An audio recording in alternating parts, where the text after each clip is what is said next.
What if there was a way for your thoughts, your words, to be sent into the future and to be understood and appreciated by someone anywhere on the planet?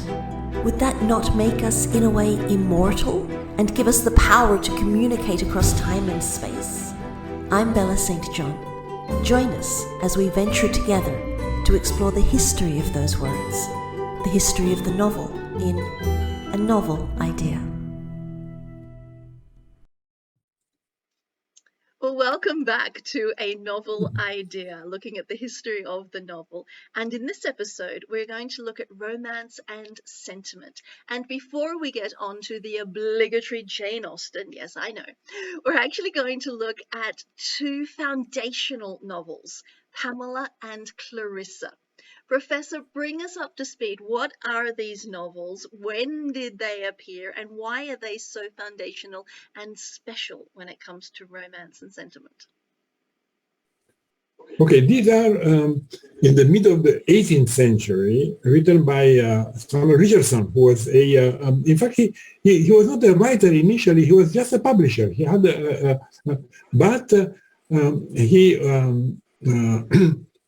when he wrote Pamela, he did something which at that time was completely new. It was an epistolary novel about a young woman who asserts, and she was a servant, a top layer servant in a house, very good friend with her mistress who liked her a lot. But the mistress died, and her son, the young man, tries to sort of sleep with her and to rape her even. He courts her, and she has the sort of the power to decide and to say no. Okay? It is about the human beings, and especially in this case, a female, at a moment when women did not have, let's say, the rights they would have later. A woman who is a servant can say no to a man who is the boss. Okay, so and he does it in such a way that it's completely convincing. And in the end, I don't want to tell the plot. Read the novel because it's very beautiful. We cannot completely despise the master either, because she becomes an example for him too, yes, in a way. So he irradiates this kind of strength and beauty. Yes. Okay. And I think we do need to give away. We do need to give away a little bit of the plot. In that the second half, I think it's really important to mention that they do get together. But what we're talking about here, though, is how our main character is battling the class changes. I mean, she has come from being a servant, and now she is married into aristocracy, into a higher level. And so can you talk to us a little bit about that, but from the perspective of romance and sentiment? What is so so effective in her is that just a mention of the first part, she writes to her parents, telling them everything that happens to her. She needs to confess to somebody. She needs to give out an advice. But the master is so tough that he doesn't let these letters go. And not only that, but at some point, he's so disgusted by her resistance or irritated by her resistance, he says, I want to see what she's doing there writing. And she reads her letter. And then he discovers that she is a very special, exceptionally beautiful and good person, and this is when he would change. And so when she becomes what she is, she's promoted for her moral quality rather than for hereditary rights. Okay, and in this aristocratic world, she is also an example. She is an example. Yeah, but this is the beauty of it. Yes.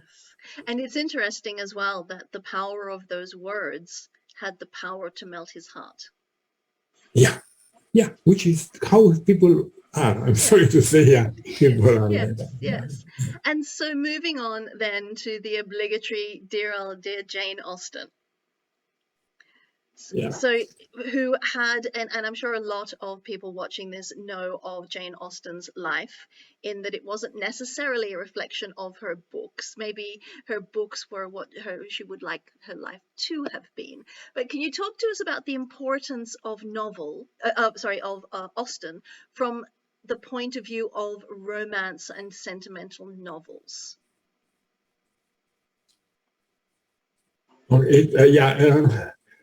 It's difficult because, like all my friends, and I like Jane Austen in a particular way. Jane Austen is an author that you like at whatever age you read her. You like her when you are, let's say, 20, 25, but you like her when you are 65. She has such a calm and discreet and understated view of the world. She never tries to say, I will show you this or that. She's just telling everything, making you feel that you understand and discover what's going on. And she believes in the importance of feeling. Okay, that's very important. We are.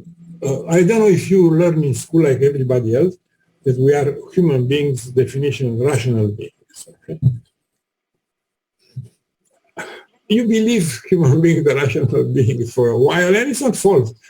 But human beings are sentimental beings and are passionate beings, and we have something else than this kind of ability of doing a little bit of arithmetic and mathematics, okay? and syllogisms and whatever it is, logic.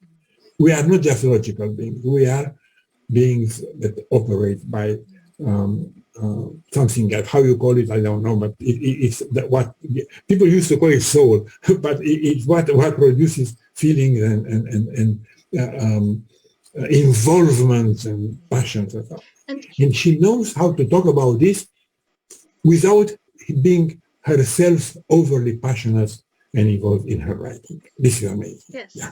She needs to do something which is crucial for life. I mean, I'm at the age and I can say this is one of the most important things in life is to be able to step back a little, just a little step back.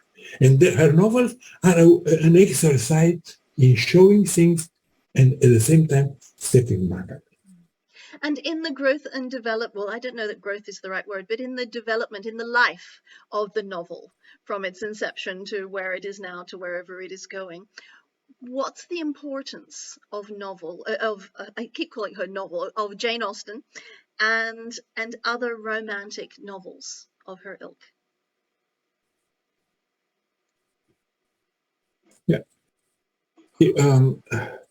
How to put it? It is Jane Austen is very important because she's able to speak in a calm and explicit way about human behavior, which is not always the most respectable and honorable, but makes you understand the viability of feelings, and especially the capacity, the ability of human beings, even the best intention, to make mistakes. Mm-hmm.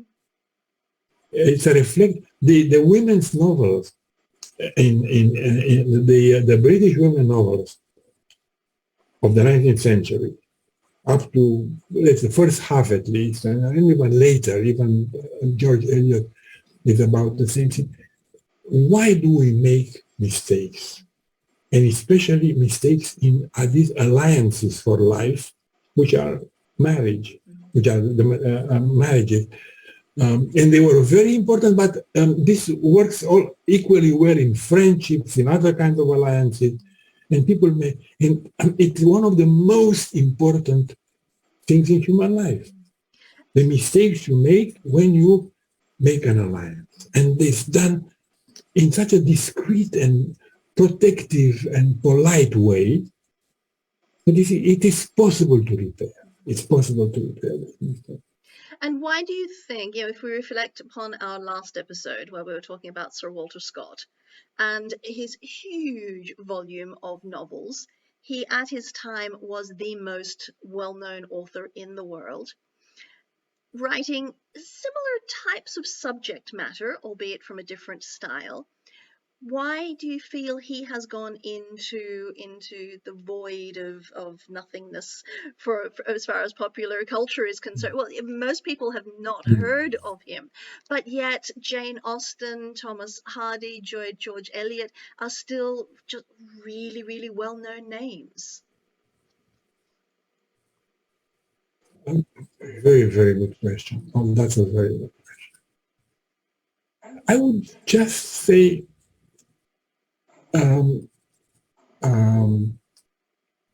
Walter Scott talked about the whole world. Jane Austen talked about what happened at home. And the other authors you mentioned, also. And she knew at some point people need also to think about what happened at home. And what she describes is exactly what happened at home. Maybe in England, Scotland, Ireland, France, Germany, Denmark, Romania, and everywhere. She understands exactly this logic of the close interaction between people. So it's very, but she was not always as respected as she is today. Yeah. But people need also to hear a gentle, polite, and profound story about what happens at home. And I think that's a really important point and a really interesting one. If we look at the progress of where we've come so far on these episodes, we started with the Japanese tale, which was very much about looking at it from one woman's perspective on her piece. And then the tales got larger and we had the chivalry and we had the romance, historical novels, which became really broad. And now we're coming back down to more of an insular way of looking at things. And I think that's a really good segue to end this episode and prepare us for the next, where we're going to be looking at social commentary. And I think that's, we're getting even more inward looking at our values and how we show up in the world. And so that's where we're going next. So stick with us. We'll be back with the next episode soon.